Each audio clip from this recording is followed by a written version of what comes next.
Përshëndetje për ju, sërish jemi bashkë me recetën e radhës. Sot do ju prezantoj recetën e gullashit. Pra, receta e gullashit ka origjinën hungareze, por është një gatim apo një recetë mjaft e pëlqyer edhe tek ne.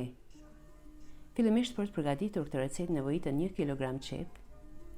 Qepa mund t'ju duket sasi e madhe, por këtu është sekreti i recetës origjinale.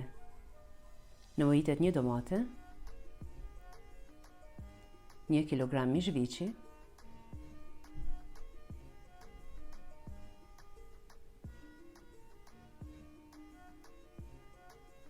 në tenxhere shtojmë vaj fillimisht, pastaj shtojmë qepën e grirë. Qepën e fërgojmë për disa minuta derisa t'i bie volumi. Pastaj shtojmë mishin të cilin e kemi prerë në copa. Por mos harroni, këtë recetë me të veçantë e bën mishi i freskët që unë kam përdorur. Mishin e freskët e gjeni tek dyqani Meli në Prishtinë, dyqani specializuar për mish të freskët dhe produktet e përpunuara të mishit.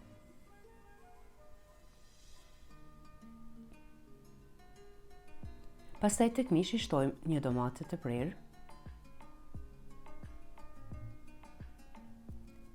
Shtojmë krip dhe piper të zi. Shtojmë piper të kuq. Pra deri me tani është vetëm lëngu që e ka lëshuar mishi dhe qepa. E mbulojmë me kapak dhe e lëm të zihet në temperaturë të ulët. Në anën tjetër në një tenxhere shtojmë 1 litër ujë. Shtojmë 1 kock koncentrat viçi. Tek gjella shtojmë 2 gjete dafine.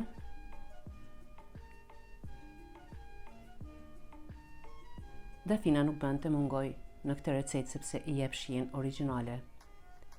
Pastaj lëngun e mishit, në këtë rast do e kalojmë tek mishi, e mbulojmë dhe e lëm të zihet për disa minuta derisa të zbutet mishi.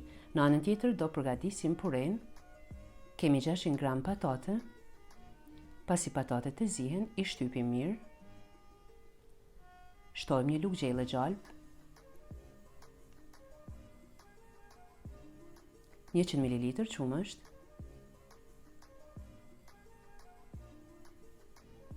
patatet i kemi zirë me krip. Pastaj do shtojmë 1 lugë çaj të mbushur plot veget. Në qoftë se nuk e përdorni vegetën, mund të shtoni vetëm krip. Ndërsa tani do përgatisim me janën për gjellën. Shtojmë 2 lugë gjelle miell dhe 1 lugë gjelle vaj. I përziejmë mirë, do i skuqim për pak minuta derisa të fillojë të ndrojë ngjyrën dhe të merr një ngjyrë të artë.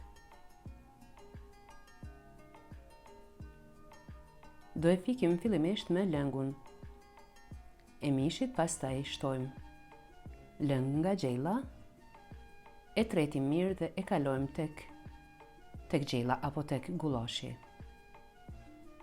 Në fund mund të shtoni majdanoz të thatë, por kjo mbetet sipas dëshire. Fillimisht e shërbejmë puren.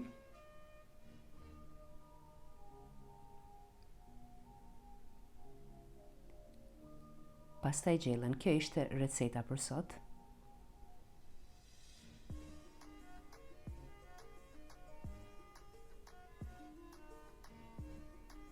Mund ta shoqëroni me turshi apo me sallatë. Uroj të jetë edhe pëlqyeshme për ju. Miru takofshim me recetat e radhës.